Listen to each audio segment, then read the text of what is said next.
Life line ആശുപത്രിയിലെ life line heart ഇൻസ്റ്റിറ്റ്യൂട്ടിന്റെ ആഭിമുഖ്യത്തിൽ ലോക ഹൃദയ ദിനാചരണത്തോടനുബന്ധിച്ച് വാക്കത്തോണും ഫ്ലാഷ് മോബും അടൂരിൽ നടന്നു.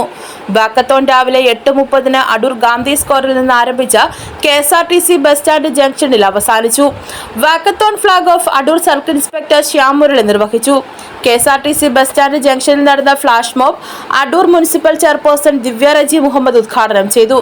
തുടർന്ന് ഹൈസ്കൂൾ ജംഗ്ഷനിലും അടൂർ ലൈഫ് ലൈൻ ആശുപത്രി പരിസരത്ത് ഫ്ലാഷ് മോബ് നടന്നു. ലൈഫ് ലൈൻ ഹാർട്ട് ഇൻസ്റ്റിറ്റ്യൂട്ടിന്റെ 1 വർഷം നീണ്ടു നിൽക്കുന്ന നല്ല ഹൃദയം ക്യാമ്പയിൻ ഉച്ചയ്ക്ക് Kozhuvalloor Saint Thomas college of engineering and ടെക്നോളജിയിൽ നടന്ന സമ്മേളനത്തിൽ തുടക്കം കുറിച്ചു. State special branch DYSP doctor R. Jose ഉദ്ഘാടനം ചെയ്തു. വിദ്യാഭ്യാസ സ്ഥാപനങ്ങളെ സംഘടിപ്പിച്ചുകൊണ്ട് വിവിധ ബോധവൽക്കരണ പരിപാടികളും സൗജന്യ പരിശോധനകളും മറ്റുമാണ് ക്യാമ്പയിനിൽ ഉൾക്കൊള്ളിച്ചിട്ടുള്ളത്. News bureau, Adoor. ഏവർക്കും ശ്രീവത്സം സിൽക്സിന്റെയും 999 ബ്ലെൻഡ് ഫാഷന്റെയും ഹൃദ്യമായ ഓണാശംസകൾ.